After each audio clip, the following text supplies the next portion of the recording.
Meus irmãos, mais uma vez quero saudá-los com a graça e a paz do Senhor Jesus. Queremos também saudar aqueles que estão nos acompanhando às distâncias pelas transmissões da nossa igreja, aonde a palavra do Senhor estiver chegando nessa noite, que a sua maravilhosa graça repouse sobre os corações. Eu não quero ninguém em pé lá fora, então, por favor, quem tiver condições, senta aqui dentro para nós adorarmos ao Senhor em todas as partes do culto, porque essa é a parte que Deus vai falar. Você não pode sair e ficar sem ouvir Ele, né? Vamos abrir as Escrituras na Epístola escrita aos Hebreus, capítulo 11. Nós vamos, nessa noite, meditar do versículo de número 30 até o versículo de número 40. Hoje eu vou usar a nova versão transformadora, NVT das Escrituras. Hebreus, capítulo 11, do verso 30 ao verso 40. Nós estamos em uma série de exposições na carta aos Hebreus e hoje, pela providência divina, nós vamos encerrar o 11º capítulo. Conforme você achar o texto, se você puder, eu lhe convido a se colocar em pé em reverência à palavra do Senhor.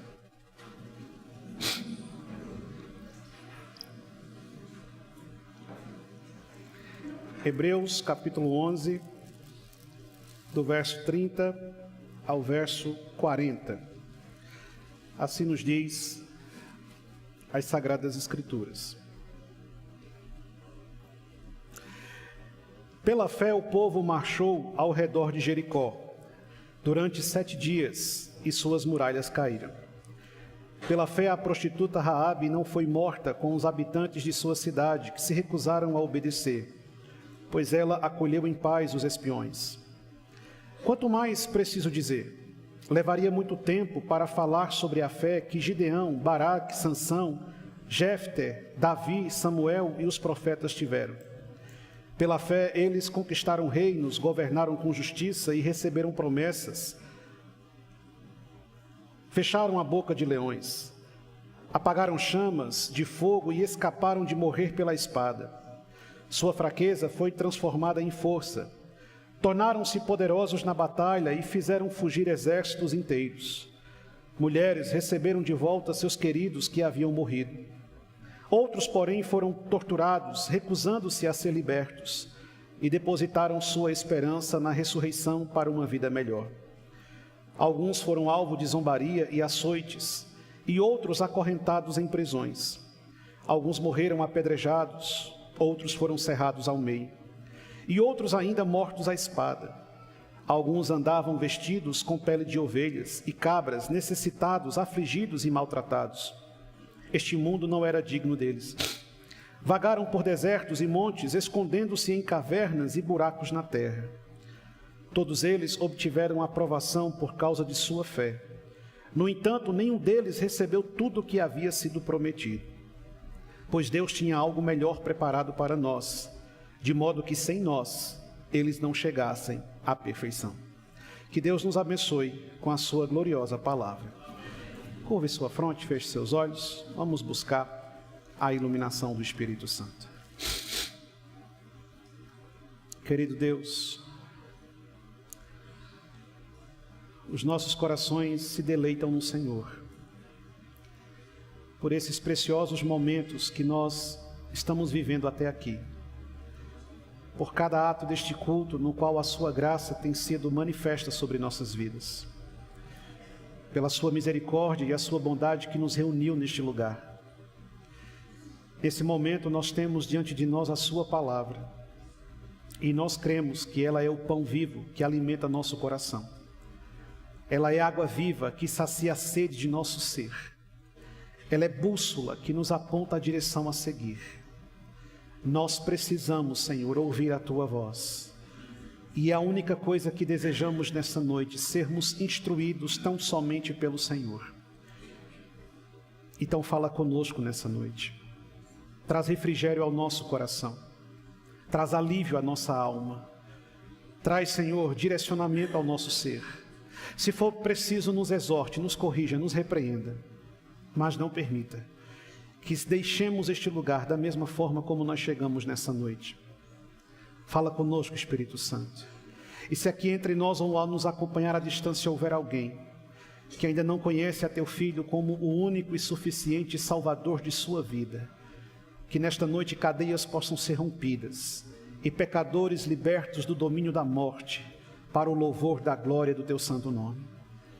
É isso que nós te pedimos, em nome de Jesus. Amém. Podem sentar, meus irmãos.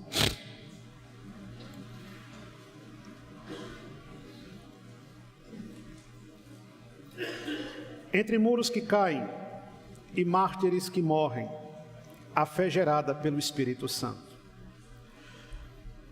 Sem dúvida alguma, a seção final do capítulo 11 de Hebreus se acomoda com muita perfeição a este dia e todo o significado que nele se contém. Quando lembramos de Pentecostes, lembramos da inauguração da obra do Espírito no meio deste mundo, conduzindo a igreja e guiando a igreja pelos séculos, pelos tempos, até chegar em nossos dias. Mas o capítulo 11 de Hebreus é exatamente um capítulo que trata sobre fé.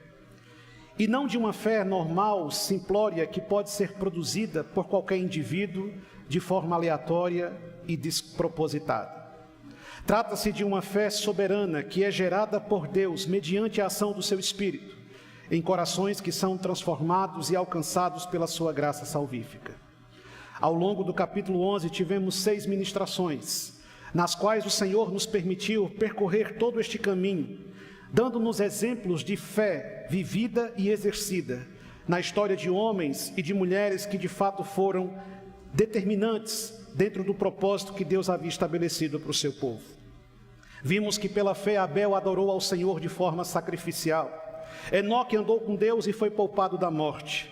Noé obedeceu mesmo sem entender com clareza o que Deus queria, mas foi honrado e poupado da destruição. Abraão, Isaque, Jacó e José morreram e viveram crendo em uma promessa de que Deus lhes daria uma terra aonde manaria leite e mel. E como vimos na última ministração, Moisés separou-se do sistema mundano no qual fora criado, porque entendeu que precisava viver com o povo do Senhor, o povo do qual verdadeiramente ele era pertencente, para obedecer e seguir os princípios de um verdadeiro e glorioso Deus. Quando chegamos na seção final do capítulo 11, somos apresentados a uma mudança de rota na argumentação da fé proposta pelo autor. Ele, que continua discutindo sobre a fé em diversos aspectos, agora direciona o nosso campo de visão em uma perspectiva um pouco diferente.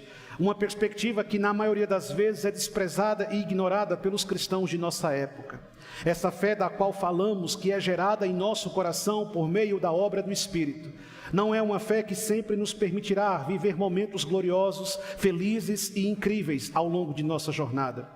Não é uma fé que será construída com base em vitórias e soma de conquistas ao longo de nosso tempo, mas é uma fé que produz em nosso coração uma consciência e uma transformação tamanha, a ponto de que estamos dispostos a derrubar muralhas, se essa for a vontade de Deus, mas também estamos dispostos a cairmos e tombar, se esta for a vontade de Deus. Estamos dispostos a conquistar e avançar, se for o plano do Senhor para a nossa vida, mas também estamos resilientemente dispostos a perder, se esta for a vontade de Deus para a nossa vida.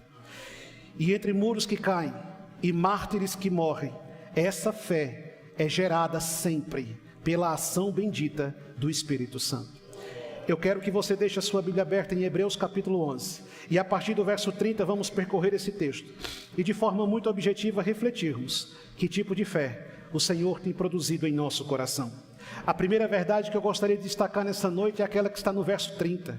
E no verso número 30 está escrito: pela fé o povo marchou ao redor de Jericó durante 7 dias e suas muralhas caíram. Em Josué capítulo 6, o verso 2, está escrito: o Senhor disse a Josué: eu lhe entreguei Jericó, eu serei seu rei. E entreguei a Jericó, seu rei, e todos os seus fortes guerreiros. Esta promessa Deus fez a Josué quando ele preparava-se para começar a invasão de Canaã. Só que nós precisamos relembrar de que cidade a Escritura está falando.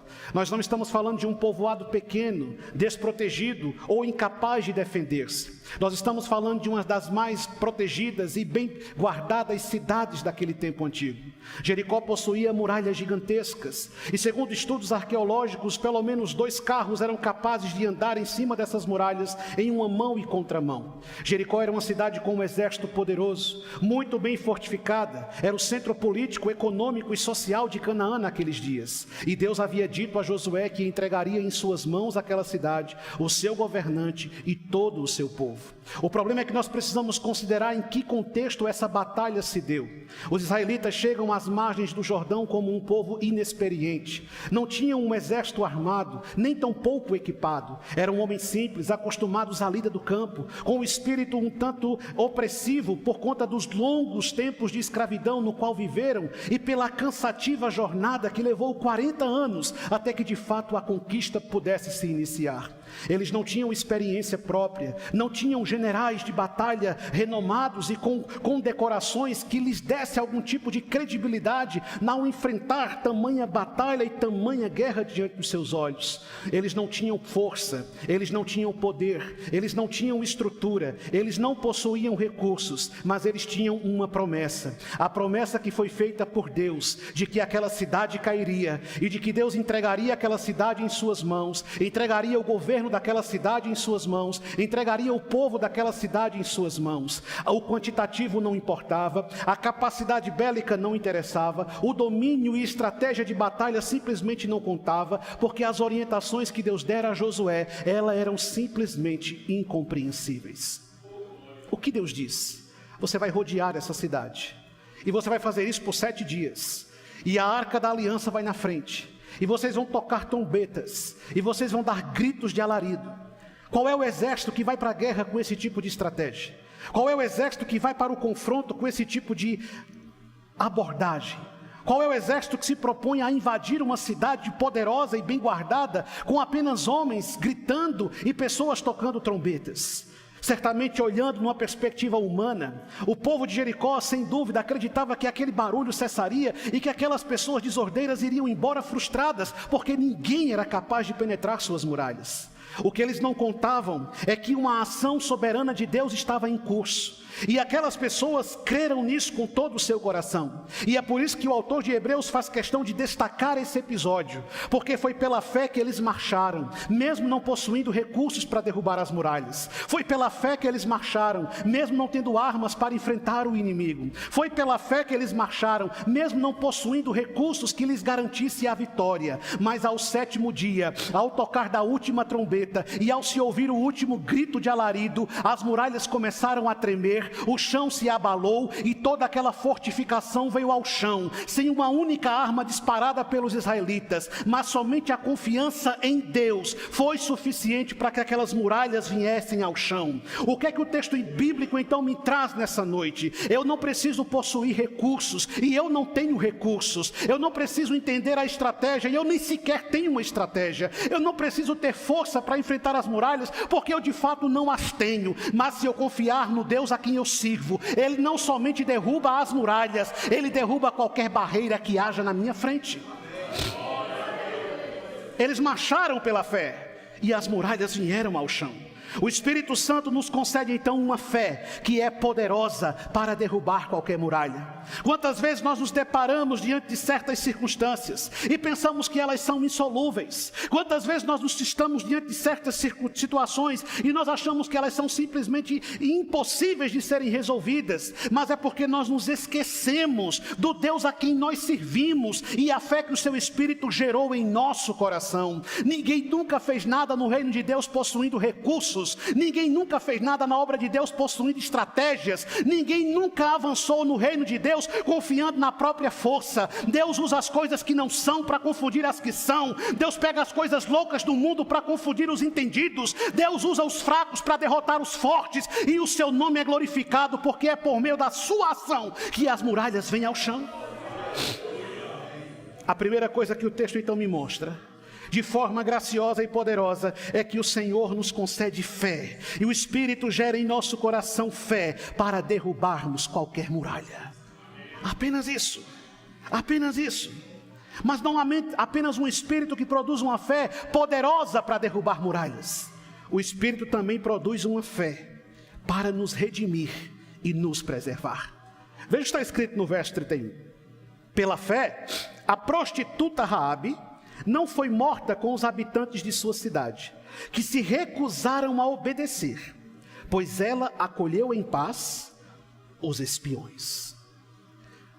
É muito bonito quando eu digo que o Espírito Santo concede fé para você enfrentar qualquer dificuldade nesse mundo. Mas não é apenas esse tipo de fé que ele produz em seu coração. O texto então agora me mostra que o Espírito Santo produz fé em meu ser para me redimir da minha condição culposa e para me preservar em meio à devastação que me cerca. O Espírito Santo não apenas lhe capacita a ser um vencedor. O Espírito Santo transforma você em alguém mais do que vencedor.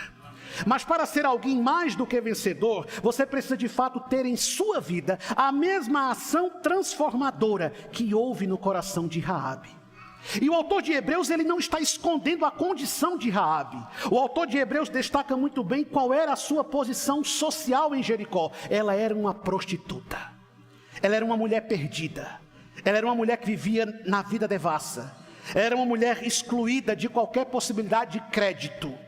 No entanto, diante das notícias que chegaram, e tendo contato com os espias, diferente de todo o seu povo, ela os acolhe em paz e os ajuda a fugir por uma rota em que eles não fossem capturados. Mas qual teria sido a razão para isso? Do ponto de vista humano, ela não tinha o que temer, porque os homens que estão do lado de fora da muralha não são capazes de destruí-la. Do ponto de vista bélico, ela não tinha por que se assustar, porque sua cidade estava muito bem guarnecida por homens poderosos treinados para a batalha. Mas então o que aconteceu no coração de Raabe, o que de fato aconteceu em seu ser, o Espírito do Senhor abriu o seu entendimento para que ela entendesse que não era apenas um povo girando em torno de Jericó, mas era a própria presença de Deus que trazia juízo sobre a sua cidade. O que é que o Espírito Santo quer produzir em sua consciência? Uma consciência de transformação, para que você entenda que a sua condição não pode ser a mesma, para que a sua posição não pode se manter exatamente como ela está, mas assim como Raabe teve seu coração transformado pela ação de Deus, a sua alma precisa ser transformada pela ação gloriosa de Cristo. E isso precisa crescer em seu ser. E tanto é assim que em Tiago, no capítulo 2, o verso 25 e 26, a Escritura vai afirmar: Raabe, a prostituta, é outro exemplo. Ela foi declarada justa. Tiago está fazendo menção ao Hebreus. Ela foi declarada justa por causa de suas ações, quando ela escondeu os mensageiros e os fez sair em segurança por um caminho diferente. Aí no verso 26 ele diz: assim como o corpo sem fôlego está morto, também a fé sem obras está morta. Porque o Espírito que nos guia é um Espírito de obras vivas. Porque o Espírito que nos conduz não é um Espírito morto, letárgico, inerte, paralisado, inoperante, muito pelo contrário. A Bíblia o descreve como uma pessoa. Ele tem vontade, ele pensa, ele faz o que quer, ele sopra onde quer, ele age onde quer. Ele que alcançou a sua vida, ele que foi ao seu encontro em um belo dia, ele que mudou o seu ser como mudou o ser de Raabe naquele dia. É esse Espírito glorioso que produziu em sua vida a capacitação necessária para que você vivesse verdadeiras obras. Porque ele não é um espírito de obras mortas. E esta fé sem obras, ela é morta. E a sua fé precisa ter tangibilidade. E a sua fé precisa ter palpabilidade. E eu preciso olhar para a sua vida e ver os efeitos concretos de ser alguém cheio do Espírito Santo. Porque não basta você dizer que é espiritual. Não basta você carregar uma Bíblia de um lado para o outro. Não basta você conhecer hinos, cantar belíssimas canções. Não basta você participar de uma aglomeração. É preciso que em seu ser haja uma genuína transformação. E você de fato viva boas obras para o louvor da glória de Deus. Obras não vão te salvar. mas as obras vão testificar que você realmente é uma nova criatura. Porque não dá para continuar sendo uma prostituta quando você ouve a voz do Espírito lhe revelando as gloriosas verdades do Senhor. E Raabe foi tão honrada que o próprio Cristo, lá no Evangelho de Mateus, no capítulo 1, no verso 5, ela será apresentada como uma mulher que faz parte da árvore genealógica, sabe de quem? De Jesus. A prostituta Raabe tornou-se antepassada do nosso Salvador, porque Deus agiu em seu coração. Que tipo de fé que existe em meu ser? Qual é a fé que cresce na sua alma? Essa fé que nos ajuda a derrubar muralhas é a mesma fé que, antes de nos mover a derrubar muralhas, primeiro tem que nos ajudar a derrubar o pecado do nosso coração. A mesma fé que me habilita a vencer os desafios é a fé que deve me habilitar a subjugar a minha natureza corrompida. Porque não adianta você ter fé para enfrentar muralhas se você não tem fé para dominar o seu pecado, se você não tem fé para subjugar o seu coração, se você não tem fé para subjugar o seu ser, se você não tem fé para dobrar a sua natureza corrompida. E por que você precisa dessa fé? Porque a Escritura afirma que Deus não rejeita um coração quebrantado. A fé que o Espírito produz em nosso coração é uma fé que modifica a nossa identidade, nos faz de pecadores perdidos a pecadores salvos pela graça de Deus. Essa maravilhosa fé. Mas essa fé que o Espírito produz é uma fé que é produzida nos improváveis. O que é isso aqui? Isso é uma reunião de improváveis. Olha o que está escrito aí. Olha o que está escrito no verso 32. Quanto mais preciso dizer, levaria muito tempo para falar sobre a fé que Gideão teve, a fé que Baraque teve, a fé que Sansão teve, a fé que Jefté teve, a fé que Davi possuiu, Samuel e os profetas tiveram. Mas vamos nos ater a esses exemplos que ele menciona aqui. Eu gostaria de ter tempo de penetrar em cada um deles com muita profundidade, mas não teve tempo para o autor de Hebreus, muito menos para mim. Mas então ele começa citando Gideão. E quem é Gideão? Gideão foi o 5º juiz da nação de Israel. Ele existiu no período dos juízes. E se você já leu o livro de Juízes, você sabe que era um período caótico. Havia uma bagunça total e completa. As pessoas não sabiam para onde ir nem o que fazer. Cada um que se levantasse com uma opinião, e a nação estava profundamente dividida. Mas nos dias de Gideão, uma nação inimiga oprimia Israel. Os midianitas lhes impediam de cultivar, de plantar, de colher. E então Deus escolhe Gideão. Mas quem é Gideão? Gideão se qualifica como um homem fraco. Gideão se vê como incapaz. Gideão se vê como impossibilitado de vencer os midianitas. Mas está escrito lá em Juízes, no capítulo 6 e verso 8, que Deus se apropria da vida de Gideão, que Deus instrui Gideão, que Deus usa Gideão, e mesmo ele se considerando fraco, Deus o usou com poder para destruir os fortes. A primeira coisa então que eu compreendo é que de fato eu sou fraco, e é muito improvável que eu vença as batalhas que a vida irá me trazer, mas o apóstolo Paulo disse que é na fraqueza que nós somos fortes, e na minha debilidade Deus é poderoso e grande, e mesmo não havendo em mim capacitação alguma, eu preciso descansar na certeza de que Deus usa os fracos para confundir os fortes. Ele cita também a pessoa de Baraque. E quem é Baraque? A sua história está lá em Juízes, no capítulo 4 e no verso do capítulo 4 e o capítulo 5. E Baraque exerceu a sua posição como um grande militar de Israel, quando quem exercia o governo era uma juíza chamada Débora. Mas Baraque tinha medo de enfrentar os inimigos. Baraque se via recuado, ele se achava incapaz, ele se achava vacilante, ele não tinha confiança suficiente. Mas Deus usou a vida de Baraque. E então o que é que eu aprendo com a história de Baraque? Que mesmo a minha fé sendo uma fé vacilante, Deus pode usá-la para o louvor da glória do seu nome.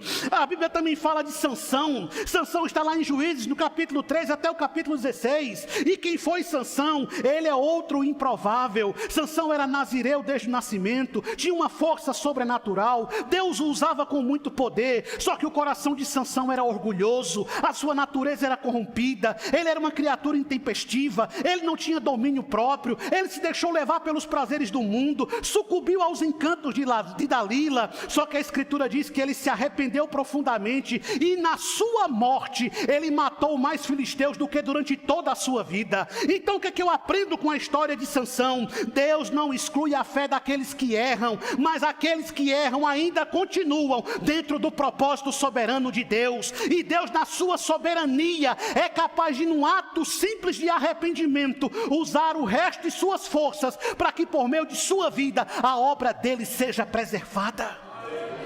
Ele também cita a figura de Davi, e nós lemos em Davi lá no livro de Samuel, no capítulo 16, também lemos em Davi no livro de Reis. E quem foi Davi? Ele foi pastor, foi músico, foi guerreiro, foi o segundo rei da monarquia de Israel, compôs diversos salmos. A Bíblia o descreve como homem segundo o coração de Deus, mas esse homem foi incapaz de vencer as paixões do próprio coração. Talvez nós desqualificássemos Davi, talvez nós rejeitássemos Davi, porque a fé de Davi foi canhota, a fé de Davi não foi perfeita. Mas então o que eu aprendo com a sua história? Que mesmo que nós pequemos e os nossos pecados sejam terríveis, se nós nos quebrantarmos diante do Senhor, se nós nos humilharmos diante do Senhor, se nós buscarmos a face do Senhor com verdadeira contrição, Ele nos perdoa, sejam quais forem nossos pecados, e nos oferece um manancial de graça. Sim, nós vamos pagar o preço da nossa culpa, nós vamos assumir a responsabilidade do nosso erro, mas a glória dele em nossa vida será poupada, porque a sua mão está estendida sobre o nosso ser. Ele também fala sobre Samuel. E quem foi Samuel? Você lê sobre ele no primeiro livro, do primeiro capítulo até o último. É o último juiz que governa sobre Israel. É profeta e ao mesmo tempo é sacerdote. É uma figura, tipifica a pessoa de Cristo. Samuel exerceu um brilhante ministério, exerceu um harmonioso governo, mas quando foi confrontado pelo próprio povo, o seu coração se entristeceu e ele foi lamentar diante do Senhor: eles me rejeitaram, eles não me querem, eles não me aceitam mais, eles já não me respeitam, eles querem um rei. E aí o Senhor olha para Samuel na sua debilidade, na sua ignorância, e diz: Samuel, não é você que eles estão rejeitando, eles estão rejeitando a mim. Não é você que eles estão abandonando, eles estão abandonando a mim. Então Deus permite que Samuel escolha o futuro monarca de Israel, e a história trágica você já conhece. O que então eu aprendo com a história de Samuel? Por mais que eu dedique uma vida inteira ao serviço do Senhor, isso não significa que eu serei reconhecido, isso não significa que eu serei aplaudido, isso não significa que eu serei sempre seguido, mas não importa, porque eu não estou servindo a homens, eu estou servindo a Deus. Eu não estou fazendo a vontade dos homens, eu estou fazendo a vontade de Deus, e antes importa agradar a Deus do que satisfazer os homens. Entende isso? Esse espírito usa os improváveis, usa o fraco Gideão, usa o medroso Baraque, usa o intempestivo Sansão, usa Davi com toda a sabedoria, se deixa levar pela impulsividade da carne. Esse espírito usa os improváveis, e é por isso que esse espírito usa você, porque você não é bom, você não tem virtude própria, você não tem valor próprio, você tem um monte de pecado, você tem um monte de defeito, você tem um monte de coisa troncha na sua vida. Mas então, porque ele usa você? Porque a misericórdia dele dura para sempre, e a graça dele repousa sobre o nosso coração, e a bondade dele repousa sobre o nosso ser. Esse espírito que usa os improváveis. Qual era a probabilidade de você chegar até onde você chegou? Qual era a capacidade que você tinha de estar onde você está? Nunca foi o seu próprio passo, nunca foi a sua própria força. Você nem sabia, mas Deus estava lhe guiando durante todo o caminho. Ele usa os improváveis, ele usa essas pessoas e muitas outras que a Escritura registra. Sim, esse Espírito produz fé em nosso coração, para fazermos a vontade de Deus, mesmo quando nós não temos capacidade própria. Não é o que eu posso, eu não posso nada, eu não sei nada, eu não sei nem o que eu estou fazendo aqui, não sei, e nem você. Boa noite. Eu sou um improvável. Vai para mim, você está vendo um improvável. Não é da forma que a gente pensa, não é da maneira que a gente quer. é da forma que Deus pede. E o que é que Deus está pedindo a você? Eu não tenho força, Senhor, para enfrentar. Eu não preciso da tua força. Mas eu tenho medo, Senhor, de ir em frente. Eu sou a sua fortaleza. Mas o meu coração é intempestivo, minha natureza é difícil, o Senhor sabe. Eu dobro a sua natureza. Mas eu falho, eu erro, eu tenho pecados, não importa, eu perdoo os teus pecados. Eu não sou forte, não importa. Na fraqueza eu te fortaleço. O que é que Deus pede a você? Deus não conta com a sua habilidade, porque a sua habilidade falha.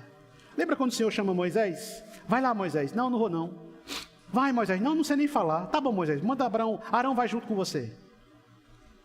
Não, mas é muito complicado, é muito difícil. Sempre é difícil. Eu nunca vi. O povo difícil é o povo de Deus.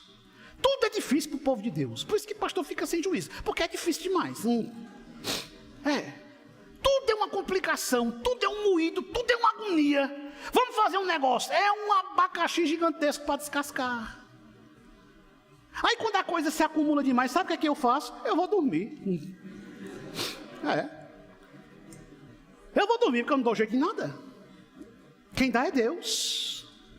Aí o salmista diz, Ele dá os seus enquanto eles... Mas não é para passar o dia inteiro dormindo não, toma vergonha na cara. Tem que trabalhar. É os improváveis. Meu amigo, você é um improvável. Se fosse pela tua própria vontade, sabe onde é que tu estava agora? Tu estava agora lá no meio daquela bagunça, arrastando o pé no chão, enchendo tua cara, se lambuzando até o pescoço, achando que tu era feliz. E quem sabe você está aqui hoje, não vem na hora que escuta a carro para você ir para lá. Se você fosse rebater o carro e quebrar a perna.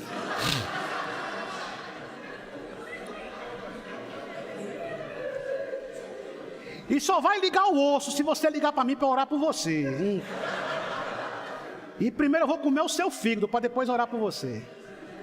Você é um improvável, meu irmão, eu sou um improvável. Mas glorificado seja Deus, porque desde o início Ele sempre chamou os improváveis. Ele nunca contou com aqueles que enchem os olhos dos olhos humanos. Ele sempre contou com aqueles que viviam no escondido, esperando o tempo certo e aguardando a manifestação da sua glória. Deus sempre usou os improváveis. Lembra quando esse Samuel aqui, foi lá na casa de Jessé? Aí chegou na casa de Jessé, é o seguinte, Deus me disse, já que eu não posso mais ficar, vocês querem um rei, o Senhor me disse que o segundo rei está aqui. Aí Jessé, pois não, eu tenho uns filhos, chama os meninos, um mais bonito do que o outro. Aí quando entrou o primeiro, Samuel cresceu os olhos, só pode ser esse. Qual era a referência de Samuel? Era Saul. E diz a escritura que Saul era formoso, Saul era bonito. Saul não era feio não. Saul era top. Se fosse hoje ele tinha Instagram com 20 mil seguidores, entendeu? Saul era beleza. Aí quando Samuel vê aquele homem bonito, só pode ser esse. Aí Deus diz, não é esse não. Aí vem o outro, só pode ser esse, também não é esse não. E vai até que chega, cadê, tem mais ninguém? Só tem um. Aí está lá no campo, cuidando das ovelhas. Pois bem, a gente só senta para comer hoje quando ele chegar. No instante mandaram chamar Davi. Quando Davi chega, como é que a Bíblia descreve? Davi é magricela, não cabia nem a armadura direito. Davi era feio, eu tenho certeza que Davi era feio. Aí eu fico mais feliz ainda, porque eu sei que Deus usa homens feios, por isso que eu estou aqui. Mas eu não sou feio, eu estou precisando de investimento, já disse a minha esposa. Porque não existe gente feia, existe gente descapitalizada, é diferente. Aí quando Davi chega, não enche os olhos. Quando Davi chega, não impressiona. Quando Davi chega, não encanta. Porque os olhos humanos estão acostumados a ver a aparência. Mas o que o pai de Davi nunca percebeu, nem tampouco os seus irmãos, e nem tampouco o profeta sabia. Ele não sabia que lá no campo, longe da vista de todo mundo, Davi matava leões, Davi estraçalhava ursos, Davi varava a noite em claro, Davi ficava sempre atento, cuidando das ovelhas do seu pai. Enquanto os homens se impressionam com a beleza e a estética da terra, Deus está olhando as suas noites em claro, Deus está olhando a sua dedicação, Deus está olhando o seu esforço, Deus está olhando a sua renúncia, e Deus está dizendo a você que não tenha medo, porque Ele sempre usou e continuará usando os improváveis. E é assim que Deus faz as coisas. Mas esse Espírito também gera fé em tempo de dor e de provação. Olha o que está escrito aí, verso 33 até o 35. Pela fé, eles conquistaram reinos, governaram com justiça, receberam promessas, fecharam a boca de leões, apagaram chamas de fogo e escaparam de morrer pela espada. Sua fraqueza foi transformada em força, tornaram-se poderosos na batalha e fizeram fugir exércitos inteiros. Mulheres receberam de volta os seus queridos que haviam morrido. Outros, porém, foram torturados, recusando-se a ser libertos, e depositaram sua esperança na ressurreição para uma vida melhor. Alguns foram alvo de zombaria, açoites, acorrentados em prisões. Outros morreram apedrejados, outros foram cerrados ao meio, outros ainda mortos à espada. Alguns andavam vestidos com pele de ovelhas e cabras, necessitados, afligidos, maltratados. Você percebe como Ele nos conduz? E Ele nos tira do ápice e nos joga no chão. Sim, pela fé muitos conquistaram reinos como Josué, governaram como Daniel, foram famosos, foram conhecidos, mas pela mesma fé, outros foram jogados nas covas dos leões, foram atirados nas fornalhas, foram cerrados ao meio. Pela fé, mulheres tiveram de volta o cadáver do seu esposo para sepultar.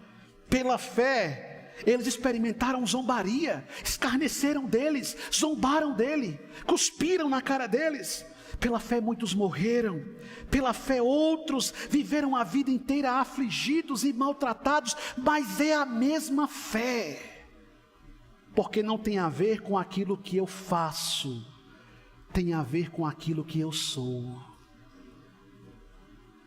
Se for preciso, eu enfrento a muralha, mas se for preciso, eu caminho de cabeça erguida em direção à fornalha. Eu vou de cabeça erguida em direção à cova do leão. Eu vou de cabeça erguida, olhando para a espada afiada que vai atravessar o meu peito. Eu vou de cabeça erguida em direção ao féretro do meu amado, da minha amada, que perdeu a vida por causa do amor de Cristo. De cabeça erguida, se for preciso eu verei a serra e os meus algozes que me partirão ao meio.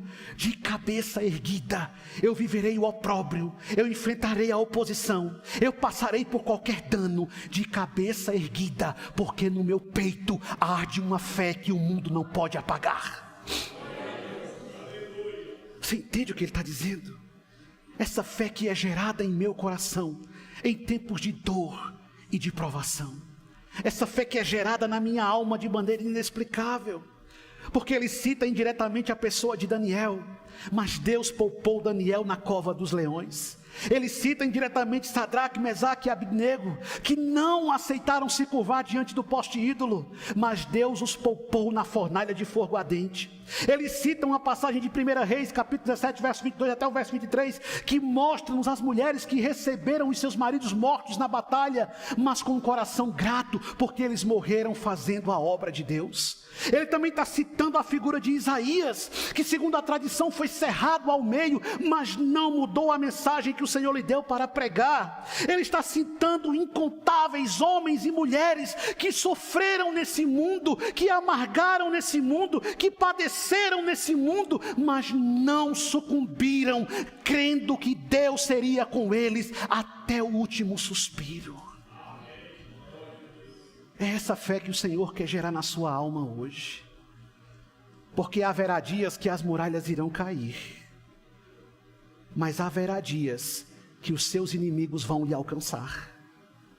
Haverá dias que você vai enfrentar gigantes e eles tombarão no chão, mas haverá dias que você será açoitado.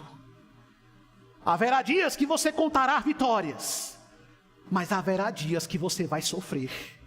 E Deus não está mentindo para você. Contudo, Ele está gerando em seu coração uma verdadeira fé que somente uma nova criatura pode possuir. Nem sempre serão flores. Nem sempre serão flores. E Paulo vai dizer em 2 Coríntios, no capítulo 4, versos 17 e 18.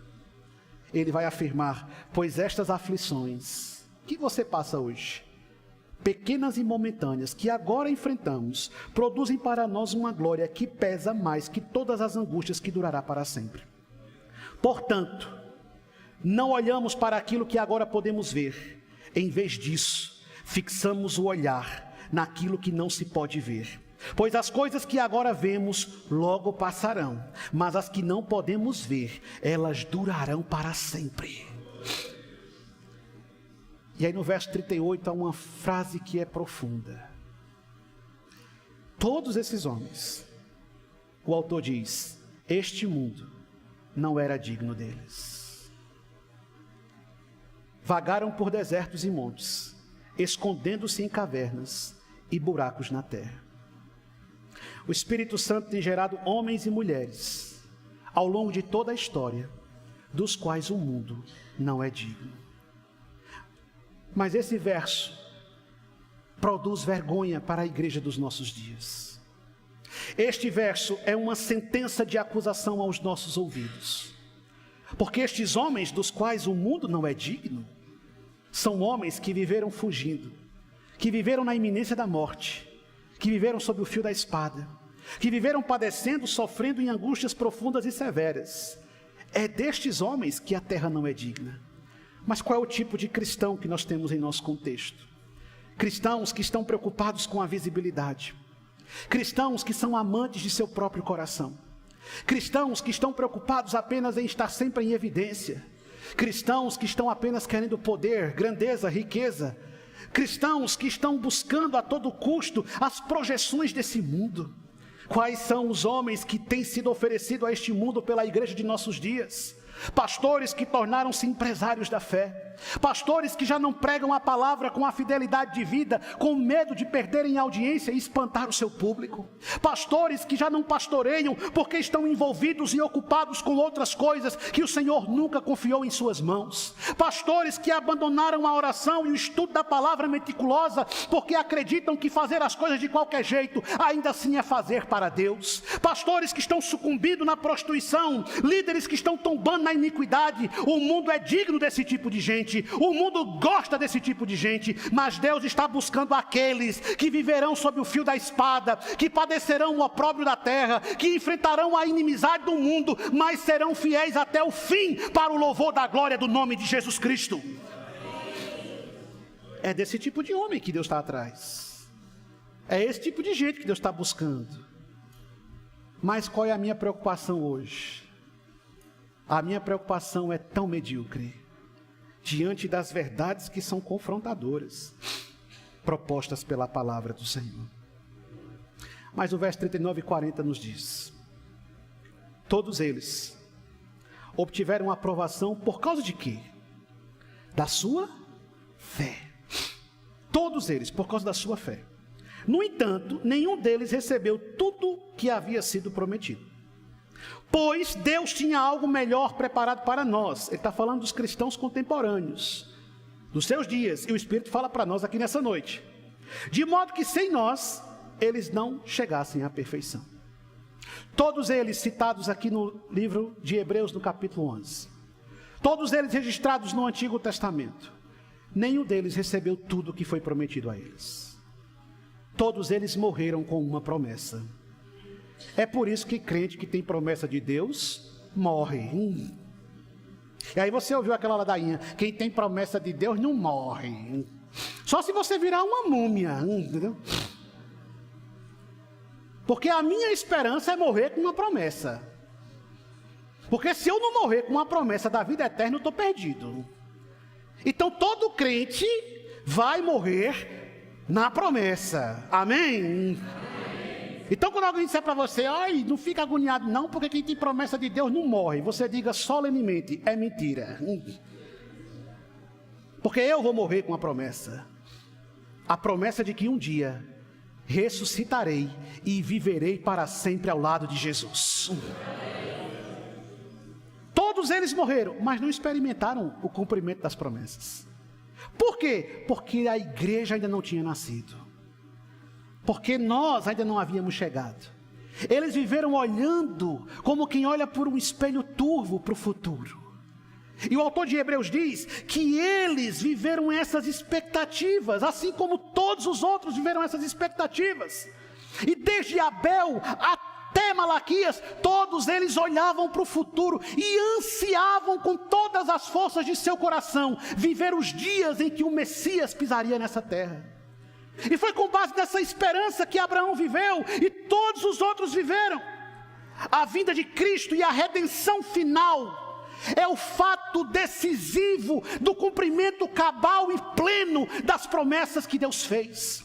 É por isso que eles viviam olhando para o futuro, na expectativa de que tudo o que eles viam da parte do Senhor se concretizasse. Mas eles morreram sem ver essa concretização, mas morreram sob a sombra dessa promessa. E a Escritura então me afirma de maneira gloriosa que eu vivo em uma época de revelação muito mais clara, porque tudo o que eu preciso saber sobre Deus está manifesto diante dos meus olhos, porque eu já tenho essa palavra completa ao meu alcance, porque Jesus Cristo já veio, morreu, ressuscitou e subiu, está aqui nessa noite por meio do seu Espírito, e Ele um dia voltará. Eles olhavam para o futuro, nós olhamos para o passado. Eles pensavam no amanhã, nós pensamos no porvir, não com a esperança do Messias que vai surgir, mas do glorioso Deus que voltará para buscar a sua igreja.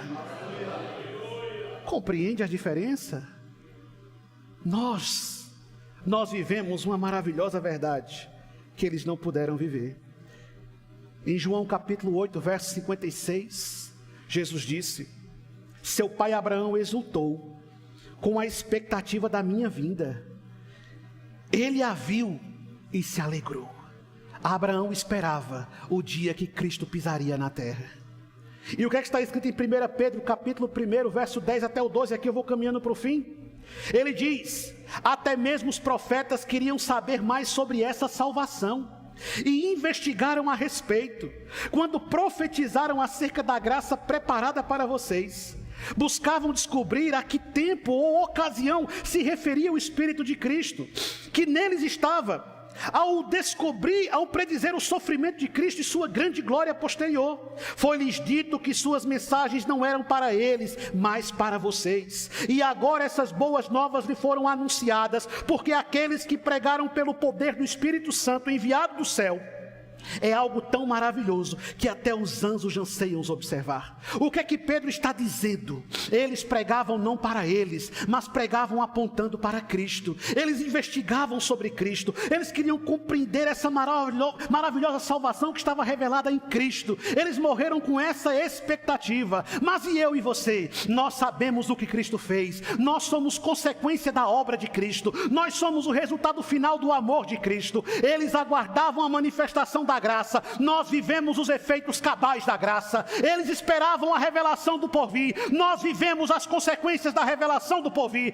E do que é que o autor de Hebreus está falando no capítulo 11? Ele está falando de todas essas pessoas, porque todas essas pessoas olharam para Cristo, e por isso elas estão aqui. E é Cristo o centro de nossa fé, é Cristo o fundamento dessa igreja, é Cristo o alicerce da nossa vida, é Cristo a razão final para que nós podemos viver sobre a graça do seu Espírito Santo.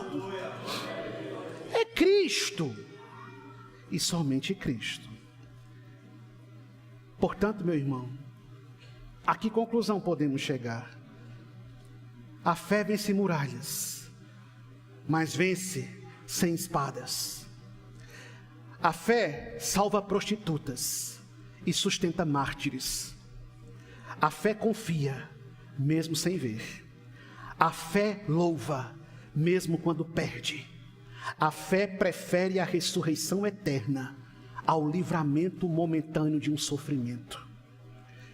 O mundo não era digno deles, porque eles viviam por um poder que não era deste mundo, o poder do Espírito Santo de Deus. Que Deus nos abençoe, em nome de Jesus. Curve sua fronte. Feche seus olhos.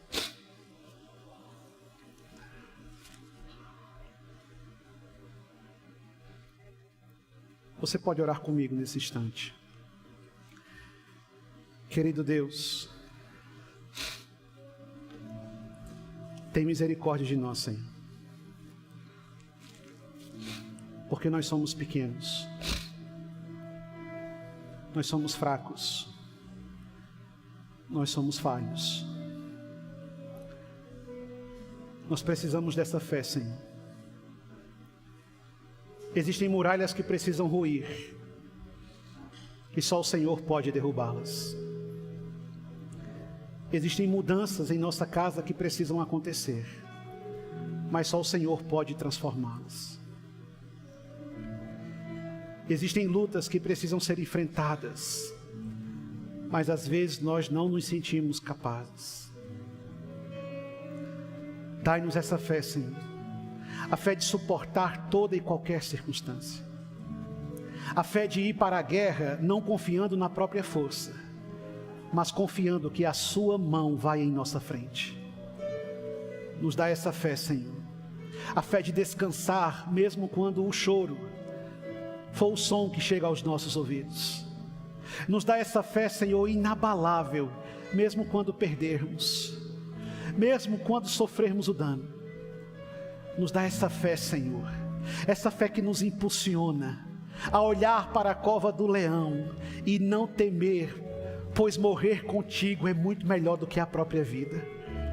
Nos dá essa fé, Senhor, essa fé que não teme a espada, essa fé que não teme o algoz, essa fé que não teme as circunstâncias, essa fé que declara: só o Senhor é Deus, só o Senhor é Deus, só o Senhor é Deus, e não há outro além do Senhor. Nós te louvamos nessa noite, Pai. Nós vamos cercar a tua mesa, nós vamos comer do teu pão, nós vamos beber do teu vinho. Senhor, renova a nossa comunhão contigo nessa noite, renova a nossa intimidade contigo nessa noite, e derrama sobre a nossa vida a tua doce graça. É isso que nós pedimos, em nome de Jesus. Amém.